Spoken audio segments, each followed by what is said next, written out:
Hello and welcome to a Week 14 edition of the EstablishRun.com NFL betting show. My name is Adam Levitan, as always joined by Evan Silva, also joined by the white hot Mark Dankenbring, who I believe is something crazy like 8-1 in his last two appearances on this show. Evan, welcome back to the esteemed betting show here. We only give out winners. How's it going? Yep, it's good to be back.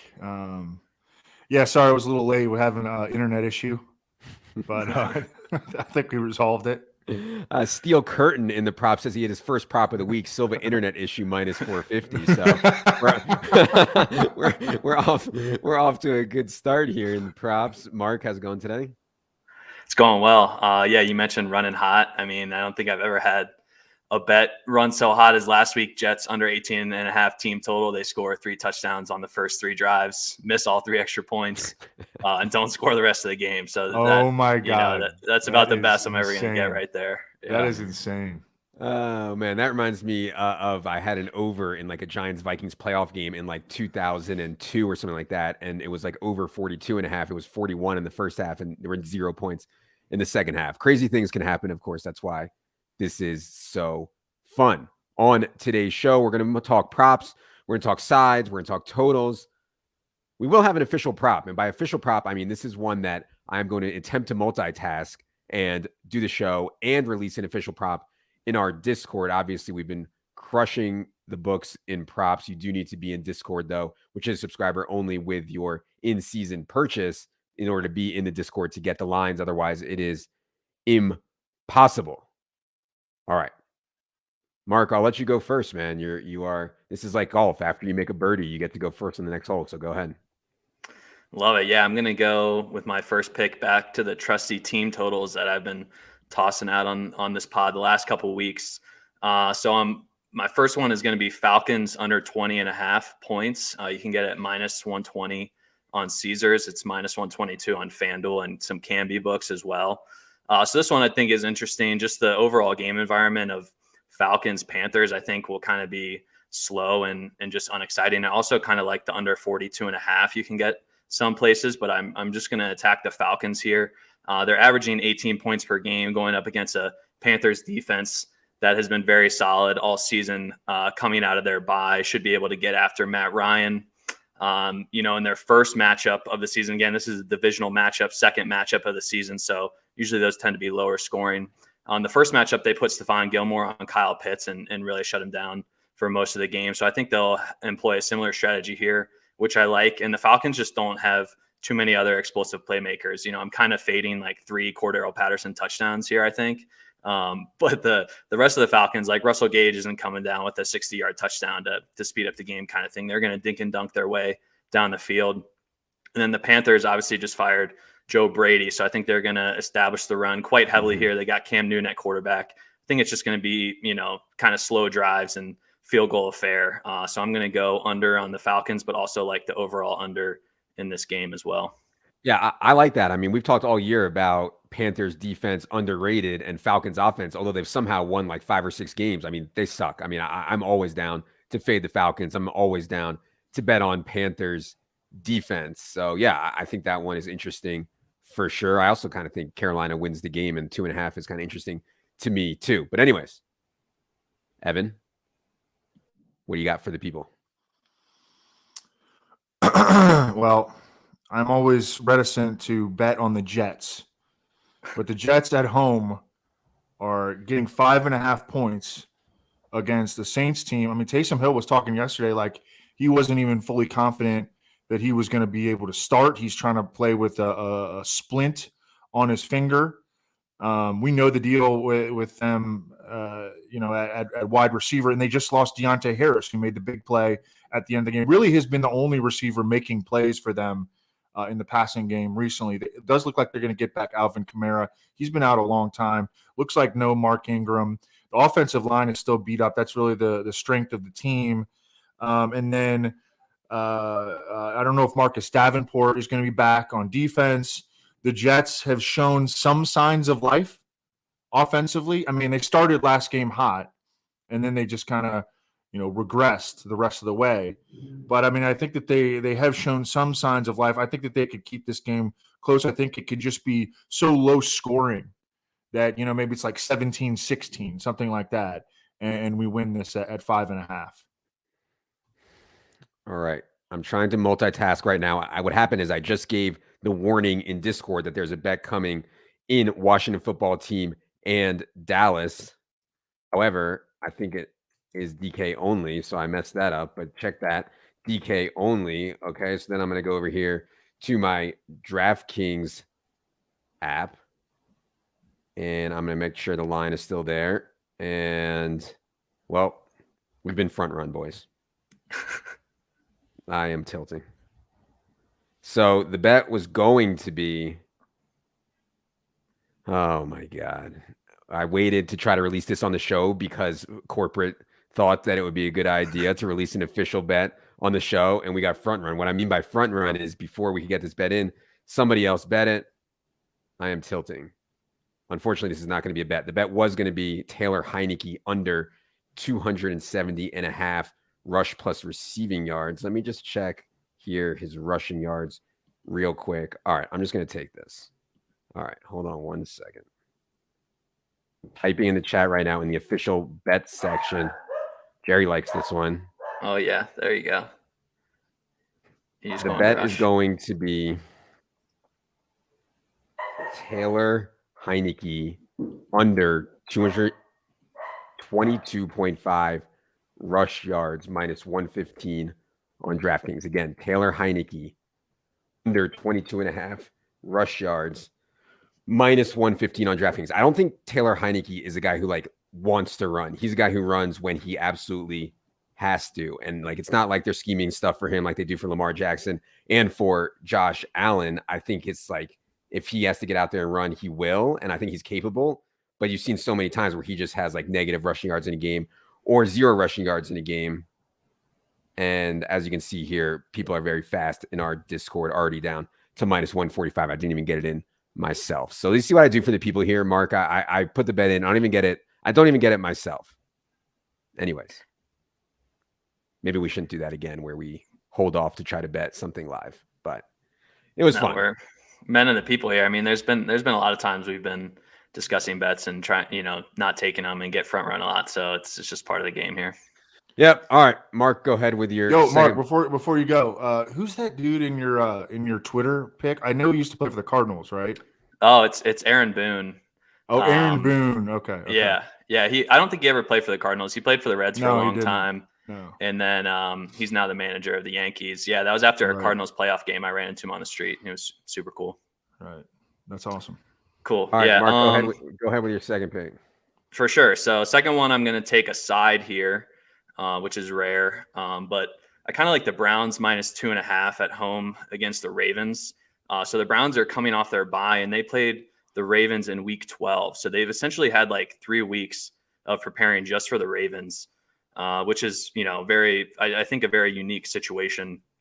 The Ravens lost Marlon Humphrey this past week to a torn pec, so he's not going to play. And their defense is not the vaunted Ravens defense that we've come to know and love. They enter the game 24th in Football Outsiders DVOA on defense. The Browns are down some tight ends, which I think is a problem because they run a lot of heavy tight end sets. So I'm not exactly sure what they're going to do there. And obviously their wide receiver core has been decimated a bit as well. But Nick Chubb and Kareem Hunt are fully healthy. Evan noted in his matchups column that there's talk that they could run some 2 running back sets, which I think would be prudent of them. Kareem Hunt could potentially split out wide. And they've got enough going on there. I trust Kevin Stefanski and his ability to scheme up a game. And then on defense, they're, essentially fully healthy. Jeremiah Owusu-Koramoah came back for them a couple weeks ago, and he's extremely fast. He can potentially keep up with Lamar and cover Mark Andrews in the middle as well. I think that'll help them. And then their corners are fully healthy, and Denzel Ward and Greg Newsome. So, I just think it's in a divisional matchup. I give the edge here to the Browns.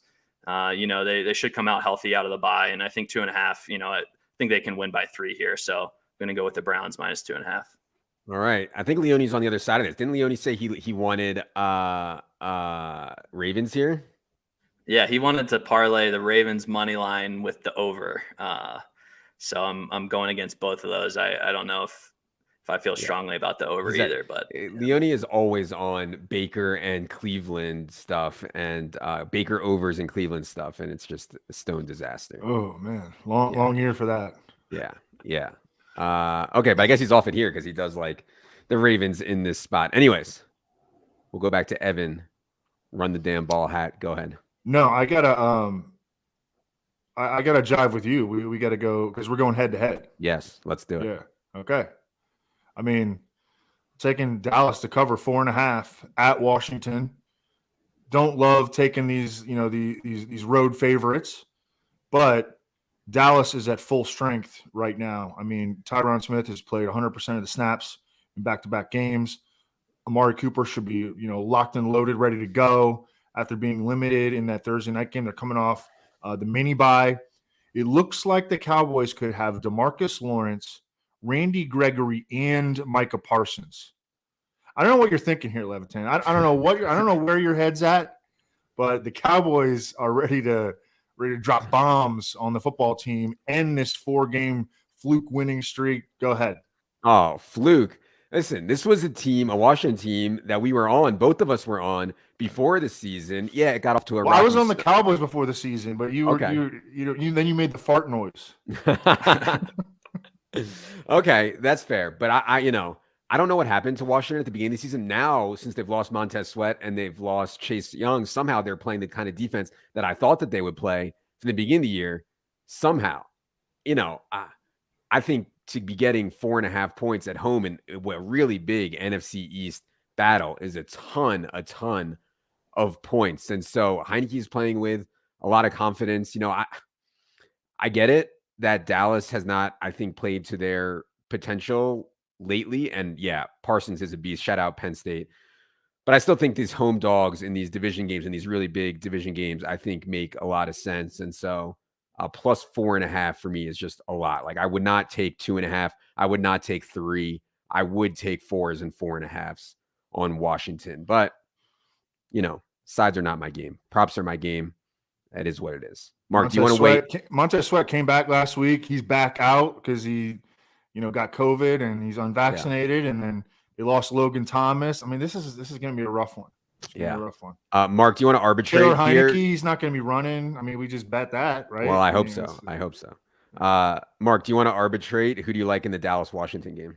Yeah, so I do think the number favors Washington, just that you're getting 4.5 at home, just strictly from the number standpoint. I do think it is tricky, like, with Mike McCarthy back and this whole narrative around Zeke, are they just going to continue to load an injured Zeke up with touches? Like, I don't know. And with the Washington defense, I did see, through the first 6 or 7 weeks, they were the worst team at getting off the field on third down. And that's completely flipped. And now they're in the top 2 or 3 at, getting off the field on third down. So, I think the Cowboys win, but I think just the number at 4.5, I'd probably lean Washington if I were to bet on it. Yes. Okay. No. Anything else on your guys' mind you want to throw out there? Mark, do you have anything else on your mind for the people you want to throw out there? Yeah, we've had some success on these Thursday night football props. We do have a couple out there as official bets already, but last night was looking through, and again, I have the pleasure of doing the projections for us with Leone each week. And so doing the Pittsburgh projections, we have Deontay Johnson for just an elite workload. And you guys have mentioned this on previous pods. He's kind of like a Cooper Kupp light. And when just looking at this game, we're projecting him and Justin Jefferson for about an even workload, both over 10 targets. Justin Jefferson has a higher catch rate, so he's more likely to catch his targets. But Deontay Johnson has been great this year. And last night, looking at his line, it was over 6.5 minus 105 on Fox. So I did put a bet in on that today. The market has changed a little bit and gone heavier on the over. So the best line I saw before coming on this was at BetMGM minus 120 on over 6.5 catches for Deontay Johnson. We're projecting around 7.2. So, the projections are kind of in line there. And I just think the matchup, the Vikings, have allowed the 10th most receptions to opposing wide receivers on the season. Big Ben just loves throwing it to Deontay. So, and Justin Jefferson's line is at 7.5. And again, we're projecting them for equal targets. So I think that's a decent bet at 6.5. Yeah. I think that this Thursday night game is so interesting. Like Steelers have been in some ugly spots. Now they get this spot against Minnesota in the dome on Island game. I think it's really interesting spot. You can see like the lines on props have certainly gotten adjusted to the point where like thin overs are suddenly in play because my God, I mean, we're not showing like obviously we have a tool in the back end that allows us to see our projections versus props, and we're showing like no clean unders anymore. Whereas at the beginning of the year, we were showing tons. And so you see stuff like Mark is talking about. 6.5 catches in the line for Deontay Johnson. I think that's the right line. We have 7.2. And you want to, if I was setting the line for the book, I would shade it under 2. If I had 7.2, I would make it 6.5 for sure. If I was setting the line also. So, Greg wants to know if you have any thoughts on the Claypool lines. Mark, did you look at the Claypool lines at all?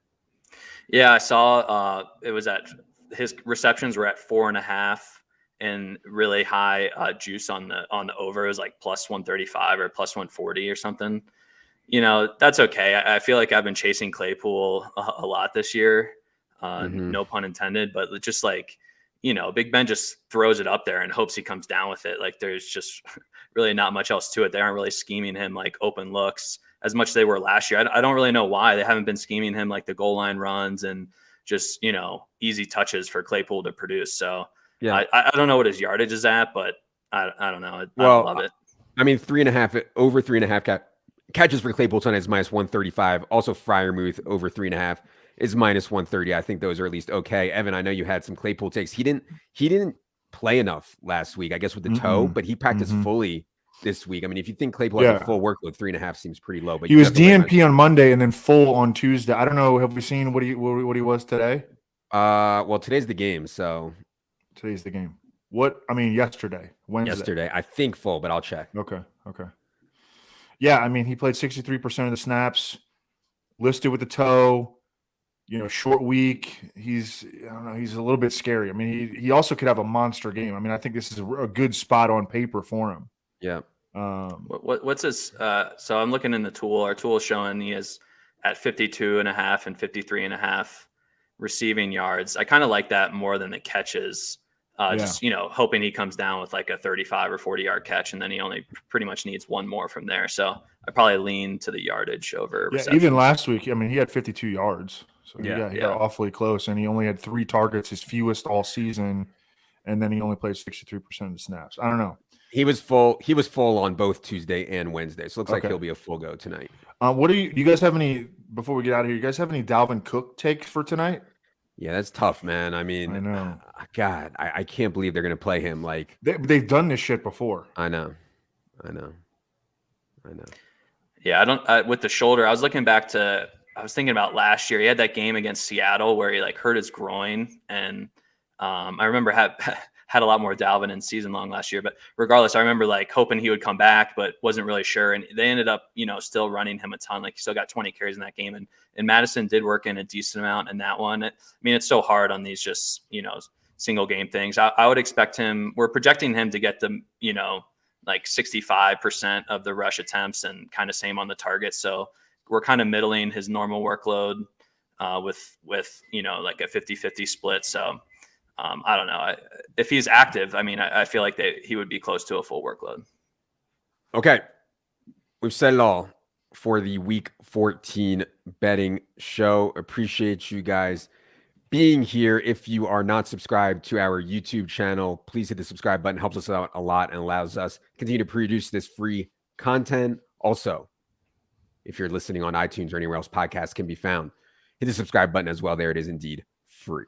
I'll be back later today with Cody for the Showdown breakdown show. Then Evan and I will be with Wiggins on Friday night for the DFS show, which will be for subscribers only.